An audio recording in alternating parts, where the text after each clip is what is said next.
How to create a post in BeReal. In this video, I'm going to show you how you can create a new post.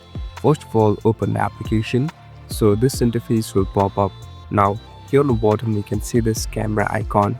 Simply tap on this camera icon. So here, you can directly click the photo that you want to post. So here, there are no option of filter, or you cannot directly choose any photo for your gallery. So this is the concept of BeReal. Here you must be real and you cannot have any filters, so you can directly capture the photo that you want to and directly post it. So you can simply tap on it and you can really post this picture in your profile. So here, as you can see, it has automatically captured the picture and you can send it to your friends or have different option of choosing in which privacy mode you want to keep it in. Thank you for watching this video. I hope this video will help you.